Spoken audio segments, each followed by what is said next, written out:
ठीक उसी तरह से आध्यात्म की दुनिया में है। मैंने तो शिव को गुरु माना पूरे विश्वास में, यही गांधी है प्रशांत से मिल रहा हम लोग से पूरी आज श्रद्धा थी। मुझको तो लगता था कि कहीं कुछ नहीं है, फालतू है महादेव को गुरु मानना। अरे हर जगह पे क्यों ठगाए थे, जितने मेरे संपर्क में लोग आए थे, सच्ची बात तो मैं नहीं जानता, महादेव की गुरु नहीं है, सब फालतू है। लेकिन आदत पड़ गई थी बचपन से साधना करने की, आदत पड़ गई थी बचपन से पूजा करने की, और साधना पूजा मेरी बंद हो गई क्योंकि मैंने शिव को गुरु मान लिया। अब शिव कुछ बताएंगे तब न करेंगे, अब गुरु बताएंगे तब न करेंगे। और संकट अलग से, कहीं मेरी भक्ति का पान टूट जाए, कहीं बच्चे को कोई पटक दे, प्रेतों का तमाशा शुरू था। मैं बैठ कर होता था कि कहां फंस गया मैं शिव को गुरु मान के। ज्यादा अच्छा था उसमें जान नहीं रहते, जो होना होता होता।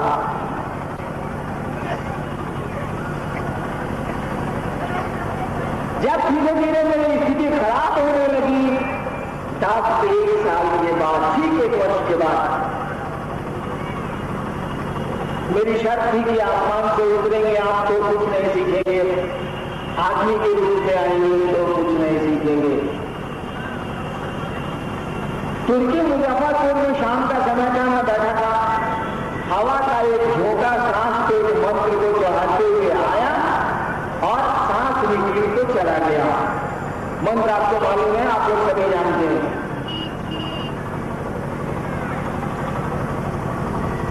अचानक मुझको लगा कि मेरे एकरे में खुद करूंगी। ठीक यही शब्द मैंने बाहर आते हुए कुर्सी पर बैठ के कहा था, अरे मेरे एकरे में खुद करूंगी। मेरी माँ उनकी रोज गंगा थी, आंगन में थी। आंगन से उन्होंने पूछा कहा बुलाए रहे हो?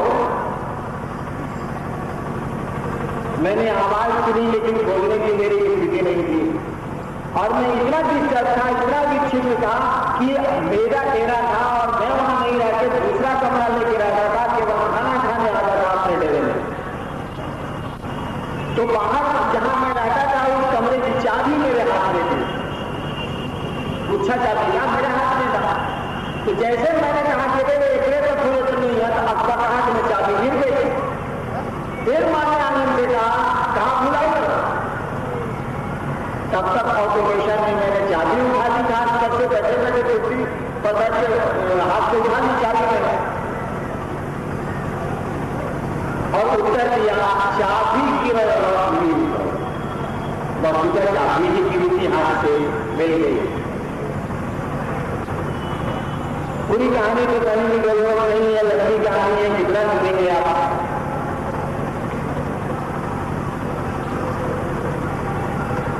और मेरे साथ चमत्कार शुरू हुए। मैंने चमत्कार के लिए गुरु माना था शिव को। पहले के गुरुओं के पास भी मैं गया था चमत्कार सीखने के लिए, खुद ही मैं चमत्कार कर गया था। शिव को मैंने गुरु माना, 1 वर्ष तक कहीं कुछ नजर नहीं आया।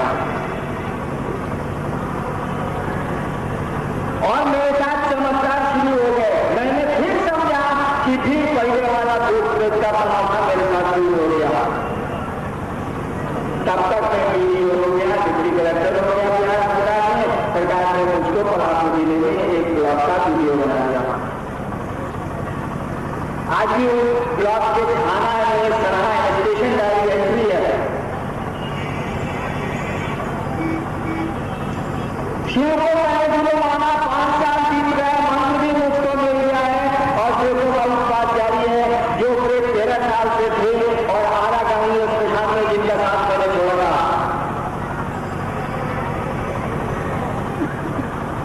यानी अभी भी मुझको लग रहा है शिव को गुरु मान के 5 साल बीते हैं, लग रहा है कि फालतू है, ठीक है, महादेव गुरु मंत्र मिल गया, नहीं कुछ है, नहीं धरा फालतू है। धीरे धीरे 8 साल गुजरा, किसी को मैंने नहीं कहा कि शिव गुरु है। एक मेरी पत्नी जानती थी कि मैंने शिव गुरु माना, और किसी को मैंने नहीं बताया। आप सोच सकते हैं कितने लोग मेरे साथ होंगे।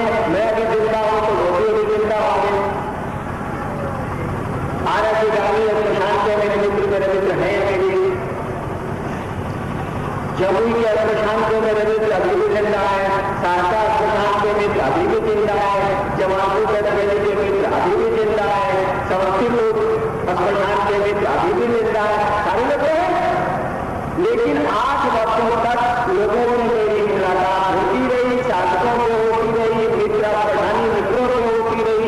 मैंने किसी को नहीं कहा कि शुरू हो गया, कहीं नहीं कहा।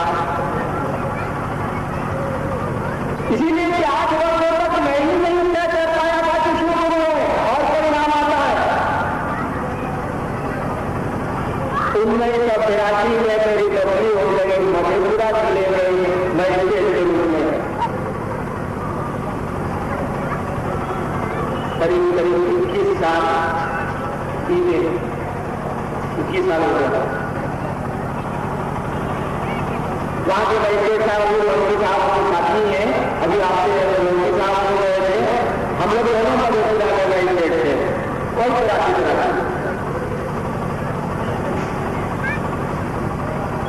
जब मैं मधेपुरा गया तो वहां तो वक्त शाम में किराएपुर में पहुंचा था और वक्त शाम में साधना करता था।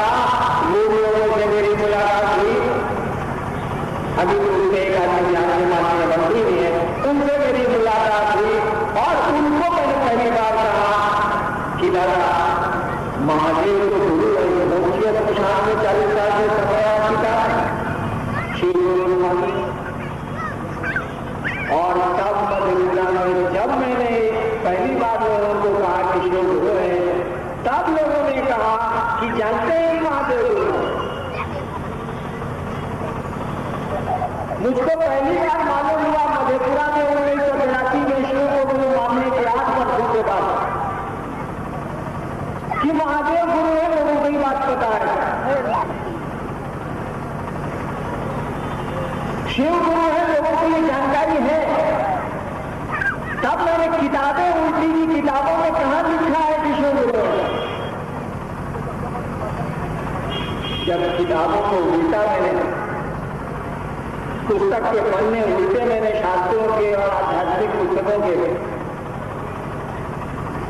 पूरे शास्त्र बोल रहे हैं शिव गुरु के बारे में। वो उपनिषद कहती है, पुराण कहते हैं, सब लोग कहते हैं शिव गुरु है। जगत गुरु नमः शुक्र नाम गुरु है नमः। हे जगत के गुरु तुमको प्रणाम है, हे गुरुओं के गुरु तुम्हें प्रणाम है। और 1982 से धीरे धीरे ये बात 1 से 2 कानों में गई, 2 से 3 कानों में गई कि महादेव गुरु हैं और उनसे शिष्य के रूप में हमारा आपका संबंध बन सकता है। उनके हम आप शिष्य हो सकते हैं। और सीधी व्याख्या है, जगत गुरु का मानी क्या होता? किसी के बारे में अगर कहा जाए कि ये जगत का गुरु है, किसी के बारे में कहा जाए कि ये जगत का डॉक्टर है, इसका अर्थ क्या होता है? इसका अर्थ होता है कि जगत के एक एक आदमी को ये हक बनता, संसार के एक एक व्यक्ति को यह अधिकार बनता है कि उस डॉक्टर से जो जगत का डॉक्टर है, जगत का चिकित्सक है, अपना इलाज करा सके। कोई रोक टोक नहीं होगी, कोई बंधन नहीं होगा। ठीक उसी तरह से जगत गुरु शब्द का अर्थ होता है, जबकि जगत का कोई भी आदमी केवल होना चाहिए, वो किसी धर्म का हो, किसी जगह का हो, किसी जाति का हो, किसी रंग का हो, कितना हो अमीर हो, कितना हो गरीब हो, किसी स्थिति का हो, उसको ये छूट है, उसको ये स्वतंत्रता है, वो फ्री है कि उस जगत गुरु को जिसके बारे में कहा जाता है कि ये जगत का गुरु है, उसको अपना गुरु बना सके, उसका शिष्य वो बन सके।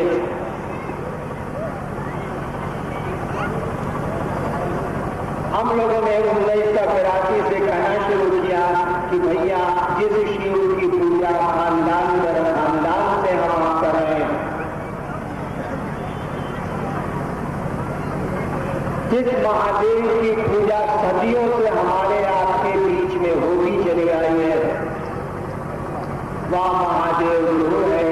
और अब गुरु अपने शिष्य को अपने जैसा बनाने का दायित्व लेता है। गुरु का क्या काम है भाई साहब? गुरु क्या करते हैं? गुरु शिष्य को अपने जैसा बनाते हैं। संगीतज्ञ गुरु होगा तो शिष्य को संगीतज्ञ बनाएगा, पहलवान गुरु होगा तो शिष्य को पहलवान बनाएगा, आध्यात्मिक गुरु होगा तो शिष्य को ईश्वर बनाएगा, ईश्वर से जोड़ेगा, क्योंकि कहा जाता है कि गुरु साक्षात परब्रह्म, गुरु को भगवान कहा गया है, इसीलिए गुरु अपने शिष्य को भगवान से जोड़ते हैं, उसके भीतर भगवान को अवस्थित करने की जिम्मेवारी लेते हैं, दायित्व लेते हैं। गुरु का काम केवल मंत्र बतलाना नहीं है, जिस तरह से डॉक्टर का काम केवल इलाज करना नहीं है। अगर इलाज करना डॉक्टर का काम होता तो इलाज करने के बाद जब बीमारी हमारी आपकी नहीं ठीक होती है तो हम लोग डॉक्टर बदलते हैं कि नहीं बदलते हैं।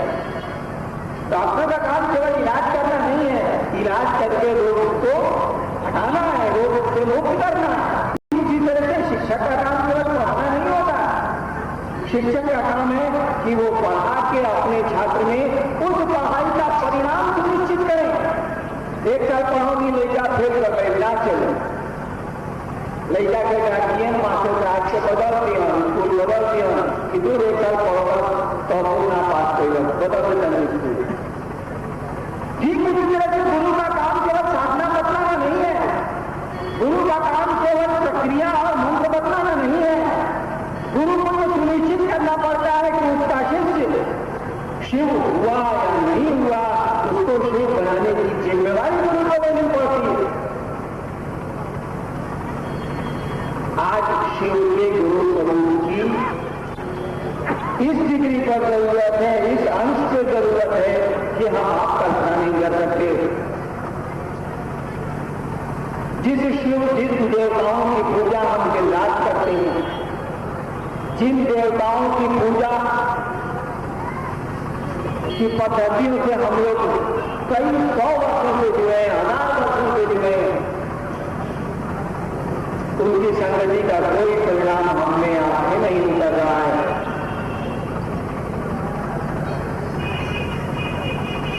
आज गुरु से जुड़ना होगा ताकि गुरु आपको आपके आदि से जोड़ने का जिम्मा ले।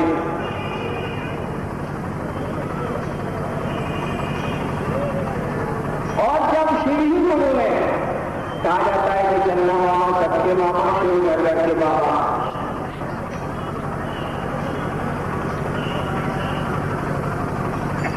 जब आपके बाबा के बारे में ही कहा गया है कि इससे बड़ा गुरु नहीं होता। लोग देवघर जाते हैं, हम लोग क्या सचिवालय में दरखास्त देते हैं कि बाबा धाम जाना है, 2-3 दिन का हमको आकस्मिक अवकाश दिया जाए।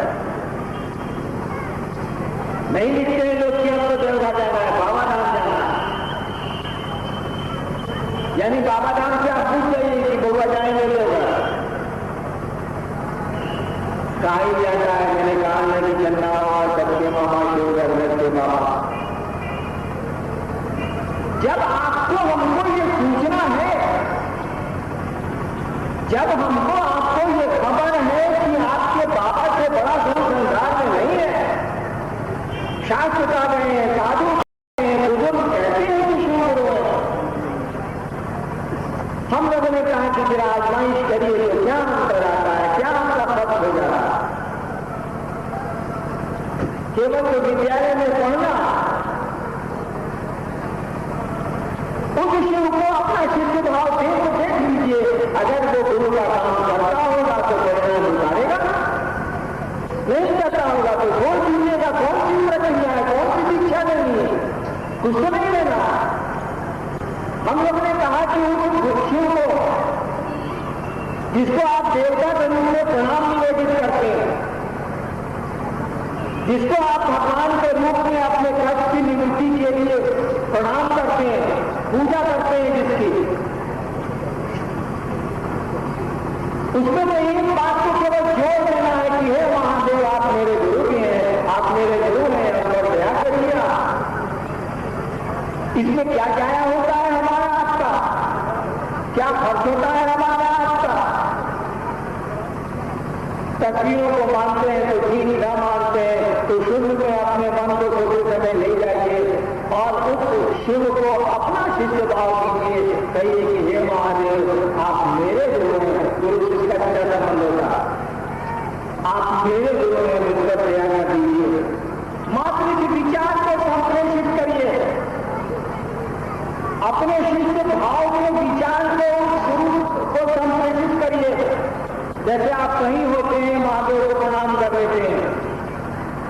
अपने दुख तकलीफ को प्रेषित कर देते हैं। ठीक उसी तरह से उस गुरु सत्ता को या संप्रेषित करिए कि वो आपका गुरु है, आप उसके शिष्य हैं। धीरे धीरे जैसे आपके मन में वह विचार, शिष्य का विचार थोड़ा गाढ़ा होगा, थोड़ा मजबूत होगा, थोड़ा मजबूत होगा, अगर शिव गुरु है तो वहां से एक धारा चलने लगेगी और आपको परिणाम झलकने लगेंगे। वो तो गुरु है, हमको आपको केवल शिष्य होना, और शिष्य तो मन बनेगा ना भाई साहब। चेला तो कपड़ा नहीं बांध सकता, रुद्राक्ष का कंगन हाथ में बांध लेने से कोई महादेव का चेला थोड़े ही हो जाए। शिष्य तो मन बनेगा, न आपका कपड़ा बनेगा, न आपके आभूषण बनेंगे, न आपका रुद्राक्ष बनेगा। चेला तो बनना है मन को, शिष्य